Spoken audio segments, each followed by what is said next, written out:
Bonjour à tous, donc aujourd'hui je vous retrouve pour une nouvelle vidéo, donc cette fois-ci ça sera les top 5.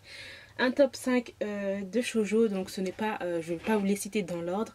Aussi je vais vous dire que voilà, j'ai fait des tops sur les seinen, sur les yaoi et je sais plus encore quoi. Mais voilà, c'est pas forcément des mangas qui sont sortis en 2017. Voilà, c'est des mangas qui sont peut-être sortis en 2016, en 2014, bref, des mangas que j'ai lus en 2017, que j'ai découvert cette année ou pas, ou peut-être oui, des sorties qui sont sorties vraiment en 2017.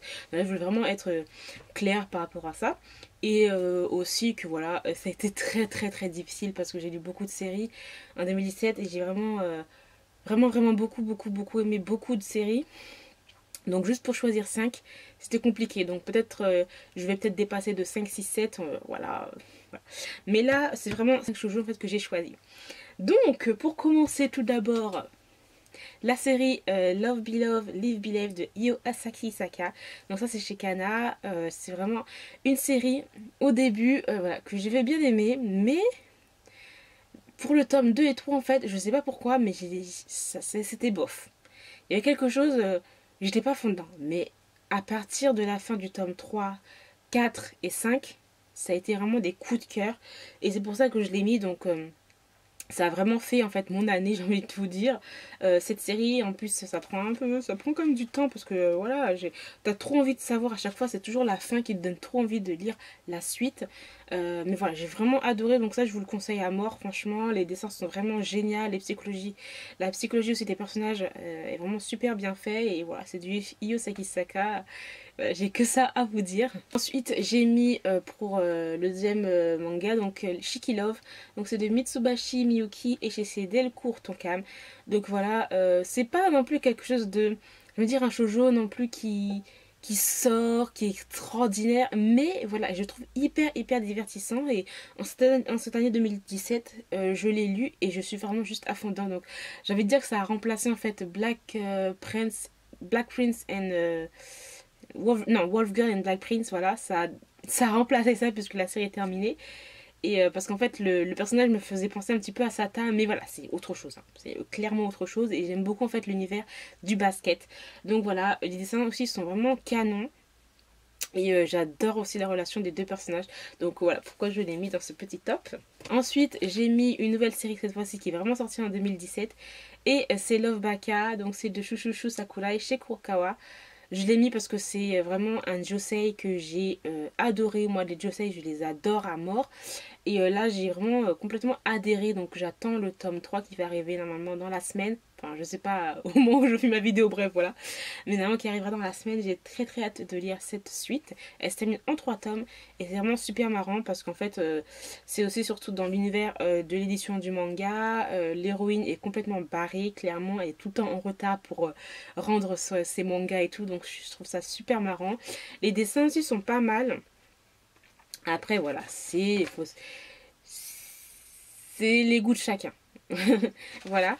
Mais voilà, j'ai vraiment adoré. Ça a vraiment fait ma petite année 2017. Hein, voilà, en lisant ces deux premiers tomes que j'ai lus, j'étais vraiment à fond dedans. Ensuite aussi, pour le quatrième manga que je vais présenter, donc ça, c'est vraiment depuis le début que j'ai adoré cette série. Donc ça fait... Je crois qu'il y a 5 tomes qui sont sortis, je crois maintenant. Non, 4 tomes, voilà, qui sont sortis. Et c'est Au-delà de l'apparence. Donc c'est de Fumie Akuta et chez Kana.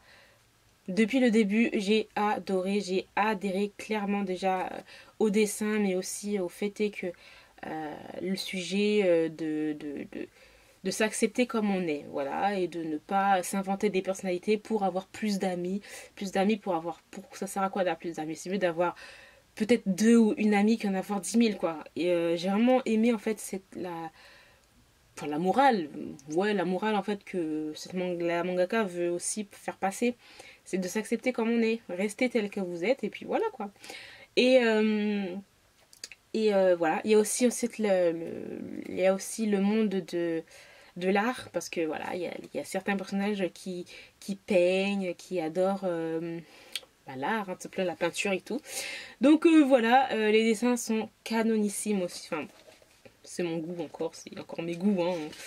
Mais voilà. Et ensuite pour finir ce top 5, j'ai mis Close to Heaven. Donc c'est de Rin Mikimoto et c'est chez Pika Édition. Donc pour vous dire la vérité en toute franchise, moi quand la série commençait à sortir, je me suis dit oh ça m'intéresse pas, je vais pas lire.